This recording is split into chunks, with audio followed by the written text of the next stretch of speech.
introducing ourselves. My name is Dominic Noel Johnson. This here is Clara Barbie. This is Helen Lynn. And this is Valerie Condy. And we are INSEAD Consulting. As you just saw, we are here today to talk to you about Dial 1298, which is an Indian-based, privately owned ambulance service provider. Dial 1298 is a unique opportunity, not only because it's an incredibly fast-growing and the first privately owned ambulance service provider in India, but also because it is one of the few companies within this space in India which has a strict anti-corruption stance and is building a reputation and a brand about being an ethical company. The reason why you have brought us here today is because you are a US-based but internationally focused investment firm. And as you do your due diligence into a potential investment into Dial 1298, legal and commercial sites, you have specifically asked us to concentrate on what will be the commercial implications of Dial 1298's extremely ethical stance. So what we're going to present to you today in a brief overview is I will give you a quick background of the company and also discuss on some of the key issues that we hope to raise with you. I will then pass over to Clara and Helen, who will present our in-depth analysis of the key issues before Valerie and myself wrap up with the recommendations and conclusions to you, the investment firm. So who is Dial 1298? As you just saw in the video, they're an ambulance service provider in the medical care region. And their vision is to be India's equivalent of 911, or the UK's 999. The company was launched in 2007. It has 4 founders, and including of those is an extremely prominent anti-corruption campaigner called Shafi Mather. The company today has 600 ambulances and is operating in 5 states. It's in Kerala, it's in Rajasthan, it's in Maharashtra, it's in Bihar, and it's in Punjab. Its key achievements are that it has served over 500,000 patients to date. It has also won public-private tender offers with the government. And finally, as it says here, we raised over 4.75 million in equity. The business model of the company is that it is actually access for all. As I mentioned in the clip just then, before Dial 1298 was in existence, people used to take taxis to the hospital, which was fairly shocking to all of us before we looked at the company. The revenue mix for the company is on a private pay as well as on a government contract system. On a private pay, very simply, this means is you as a consumer just pay for your transportation to the hospital. On a government contract system, actually everything is subsidized by the government, and again, you are retained on an annual basis. There are key benefits for this in terms of a government contract business. So while Dial 1298 today has 600 ambulances, it has the potential to go to 500 ambulances per state. It will be able to go nationwide, it will be able to scale, and it will be able to free up capex. So that's where we are today. Dial 1298 is now ready to scale. It's been in operation, and it's looking to move away from a private pay model to more to the government contract model because of the scale offered that it shows. However, you have concerns because as this company moves from a company operating in 5 states to being pan-Indian, the likelihood and risk of it being exposed to more corruption is increasing. We know this not only because Dial 1298 has faced corruption in almost all of its operations, or risks of corruption since it's been existent, but it's also India is the 83rd most globally corrupt company in the world, which means that there is entrenched corruption in their system. Now, what you are wondering is how this will impact your investment. How will, following option 2, a government contract model, i.e. building the business, how will that and how will Dial 1298's ethical stance help or hinder their ability to scale and deliver commercial returns to you? I will now hand over to Clara, who will discuss our approach to this system. Thank you. So how are we going to go about this analysis? Our approach is to first examine the challenge. What exactly are we talking about? Then we're going to look at the underlying causes and implications that we believe come out of this challenge. And then by reflecting on how Dial 1298 has behaved in the past and the consequences of their actions, we we hope to be able to tell you as investors about what you might face going forward. To start with the challenge, the headline here is that corruption is multifaceted. To be clear, what we mean by corruption in this case is public corruption, which we're defining as the abuse of publicly derived power for private gain. Put simply, this is basically Indian officials at every level misbehaving. Academics have looked at corruption closely and given many different names to many different types. From our analysis, the conclusion we've drawn is that broadly, the challenges DAL 1298 is facing fall into two camps. The first is what we will call explicit corruption, and the second, a more complex and nuanced type, is what we will call opacity. To go further into explicit corruption, there are basically three subcategories: bribery, extortion, and facilitation. In bribery, what we mean is paying to get ahead unfairly. An example of this, you might wonder why the company is called 1298. Surely 999 or 911 would be easier to remember. But when the company first started, it went to get an emergency number and asked for a memorable number and were told only if they paid a bribe. They were not willing to do that to get ahead, so the number is 1298 today. Extortion. This basically means being blackmailed. What we've seen is that the state government is threatening to prosecute the company unless it will pay a bribe. A very recent example of this was during the Mumbai terror attacks, when the company, as you'll understand, was working 24/7 to rescue injured victims. A couple of weeks later, state government officials approached the company and said that they shouldn't have had their employees working overtime and they were going to prosecute them under worker hours law. The company pushed back and said in other states that there is a special inclusion in that law that allows for, in emergency situations, employees to work overtime. The government disregarded this and threatened prosecution.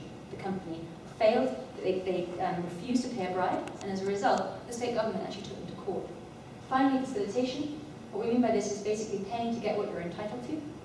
A very obvious example is when you've got the government as your big customer, when you're winning government contracts, what the company's seen is, for example, in Rajasthan, the state said, we're only going to pay you on time if you pay a bribe. Opacity, the second type of corruption, is more complex. What we're defining it as is a lack of transparency and accountability. My colleague Helen is going to go into this in much more detail, so I won't touch on it now. For now, let's dig into explicit corruption. What do we think is driving this, and what does it mean? We're going to look at this across three different dimensions: ethical, legal, and financial. We believe that there's a reason on each of these dimensions that is really driving this corruption to exist. To begin from an ethical perspective, why is this happening? Broadly speaking, we say it's because of a social norm. It might be surprising to note that over 25% of India's parliament members are currently facing criminal charges, according to a recent report by The Economist. Another aspect of this is looking at the civil service. When we did informal interviews of people both within the civil service and small enterprises in India, the feedback we got was that civil servants essentially budget for cash payments within their salary expectations. So what you're seeing on both these fronts is that there is an entrenched social norm that somehow corruption from an ethical perspective is not being valued highly on an ethical scale. It seems to be okay. Everyone seems to be doing it. We don't need to feel that bad.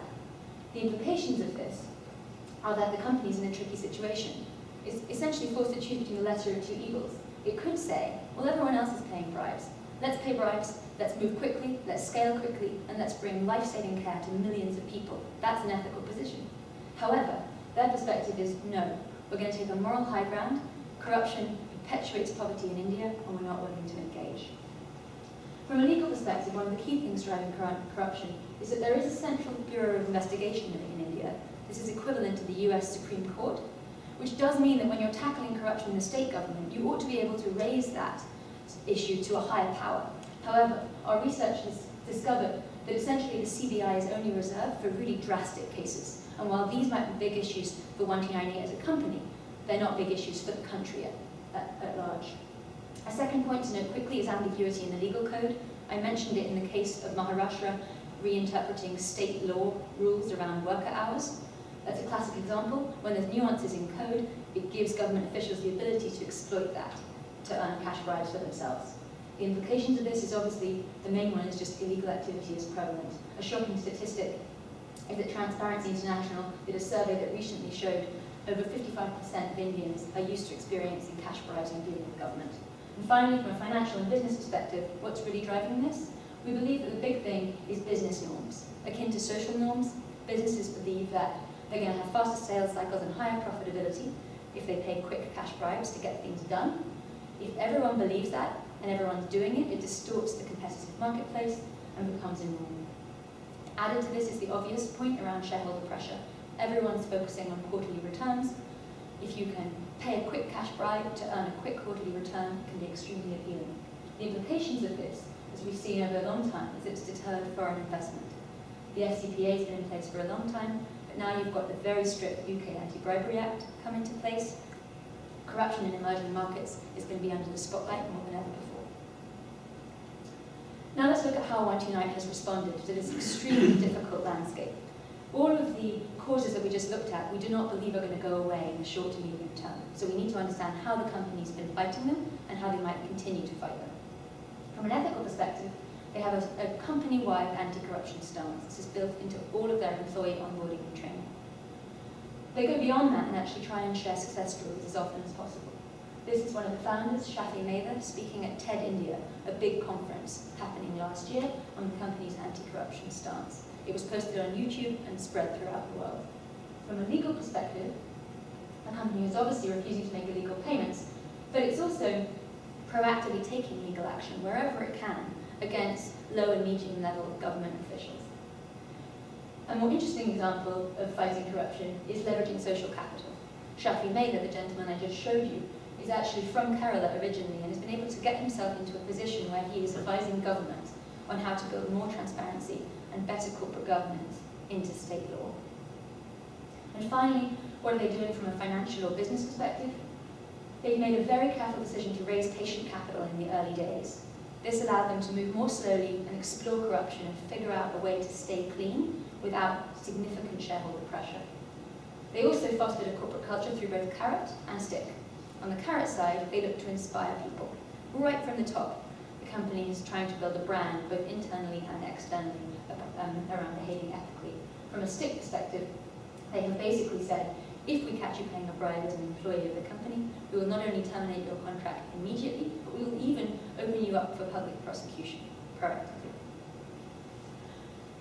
Where does all this take us?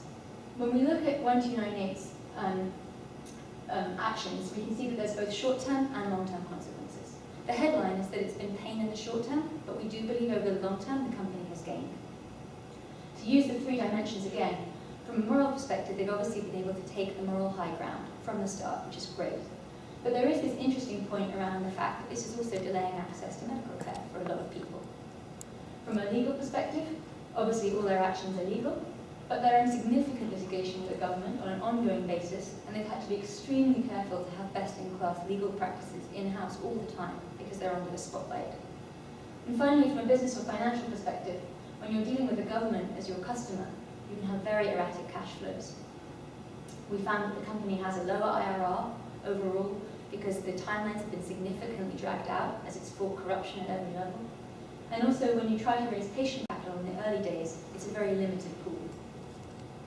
However, when we look at the long-term consequences, we see a very different picture. Everything here is positive. The company is leading a nationwide anti-corruption campaign, which is supporting macroeconomic growth in India. From a legal perspective, it's setting great legal precedences, which in a country which uses case law couldn't be more important. And from a financial or business perspective, we believe the company is building a premium on its valuation by building in such good corporate governance from the get-go. And also from a talent perspective, they've been able to acquire and retain significant talent.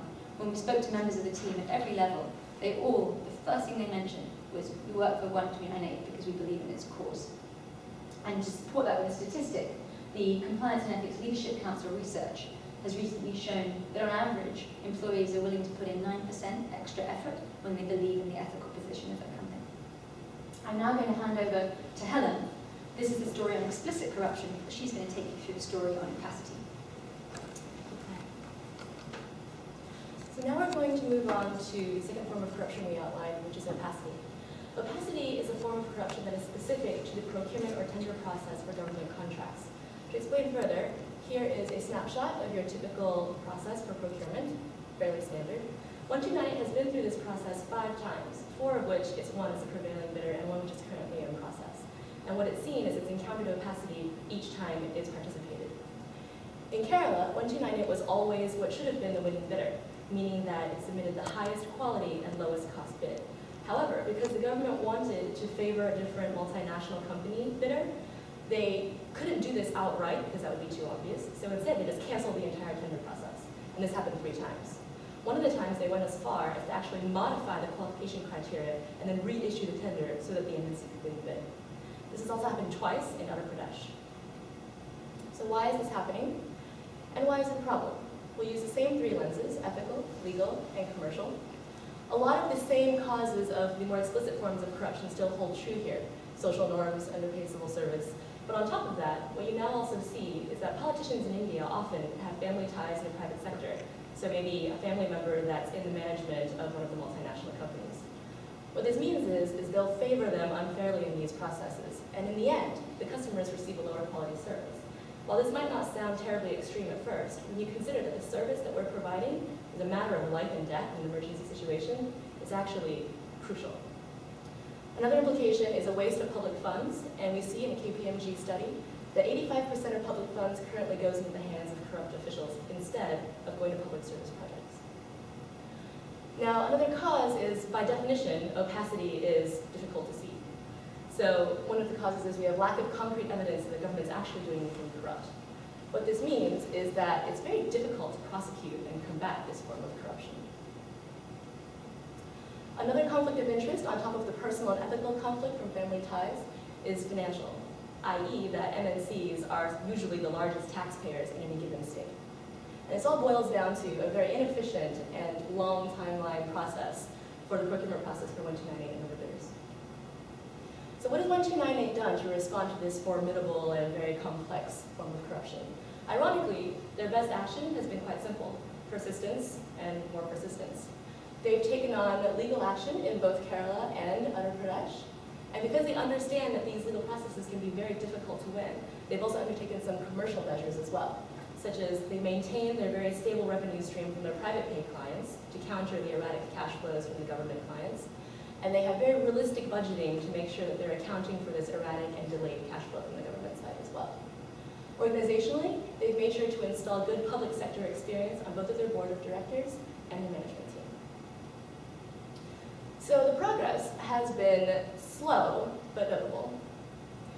In the short term, we see that the petition has been successful, but unfortunately, one successful petition does not mean overall success. And that means that sometimes they'll win the petition, but then the tender process will still be withdrawn. And overall, that's persistence of the status quo of opacity. Financially and business-wise, there's really strong marketing potential, and because of their strong fight against this, HSBC and Tata AIG both have awarded sponsorships to 1298, and their logos are now prominently displayed on the sides of all of their vans. In the long term, we are now hopefully providing the highest possible quality of service for our clients and saving lives. 1298 will be in full legal compliance in everything that it does. And most importantly, as the government goes up against 1298 again and again and realizes that they're not going to back down, the balance of power will shift and give 1298 a competitive advantage in the future as it participates in these processes. So the bottom line is, it's a harder fight than against the more explicit forms of corruption, but the potential impact and benefit is much greater and much more worthwhile as well. Now, to synthesize all of these findings and give you our concluded recommendations, I'm going to hand it over to Valerie. Okay, so where is 1918 today? 1918 today is went through actually a very challenging journey, but is looking at very big successes in the future. 1298 is 600 ambulances, is a presence in 5 different states, is 4 years of operations, a recognized ethical brand, and at the same time, very high retention rate amongst its employees. So we recommend that you as investors move forward with 1298 because we think that the long-term results totally justify the short-term challenges of the company. So we've highlighted a certain amount of key success factors you should look at, and you should make sure that 1298 is focusing on. So one of the major success factors that we analyzed in the previous part of the presentations are still the ones that we're going to look at. First, on the ethical point of view, they have a very strict anti-corruption company culture, we think that 1298 should keep on being very strict on that side because it's crucial to its business in the future. The company is going to grow, it's going to scale, they're going to hire much more people. And if they don't focus on the training of their employees, they're taking a huge risk on that side because if any single bribe gets into the company, they destroy the reputation they took years to build. On the legal side, they have an in-house legal team. They actually hired in 2010 2 lawyers within the team. Also, they have 2 board members who are lawyers. But at the same time, we think that legal doesn't have to be only working with the company, but it has to be involved in shaping the strategy of the company itself. And we really think that focusing on this part is crucial for the future. On the business and financial side, they've been able to raise capital, to raise patient capital for the launching process of the company. Now, they have been also ready to raise commercial funding amongst commercial capital investment companies. But we think that for that, it's very important that they keep a realistic budget in moving forward. We have also highlighted 2 different areas that we want to, that we recommend you that you look at as you invest in 1298. The first one being collective action. We think that 1298 should partner with other SMEs, with other stakeholders, and with social initiatives to take a collective action against the Indian government. This has been done in Rajasthan, for example, by an organization who managed to put together a group of individuals and associations fighting against corruption. And what they did is that they pioneered a method to audit the spending documents of the local governments, and they have been very successful at it. Another recommendation is strategic marketing. It is very dangerous in India to take a public opinion against corruption.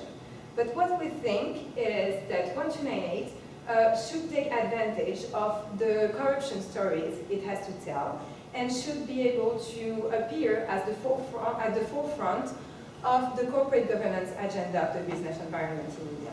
This would allow 1298 to build a reputation and to discourage the corrupt government official in the future. So at the same time, the environment in India is focusing a lot in an anti-corruption environment for the business. There is a lot of supporting trends towards the cause that 1298 is trying to defend. First, we have a lot of grassroots movements. They're getting even more important and they're getting very influential. Anna Hazare, a very big leader of anti-corruption in India, is highly supported by the Indian population and the international media as well. Corporate governance is a big focus lately worldwide, with the launching of the UK Bribery Act, and with now more than 700 UN Principles of Responsible Investment signatures, leading to a total of more than 15 trillion euros in investment. Impact investment is now recognized as an emerging asset class. And JP Morgan estimated to be more than $1 trillion in investment by 2015. Also, premiums on company valuation starts to appear for ethical business. On average, in India, there is a 23% premium for good corporate governance on all the valuations of the companies. A few downsides, obviously. It is still very expensive and very slow to fight against corruption when you are an SME in India. At the same time, anti-corruption campaigners are getting very influential in the country, but they're still a minority of people. I'll now leave Dominique to give you our concluding remarks. Thanks, Valerie.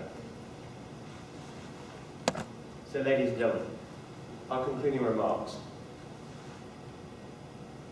First of all, our recommendation is you absolutely go ahead with this investment in DAR 1298. We believe this company is going to be able to scale while maintaining its extremely high ethical standards.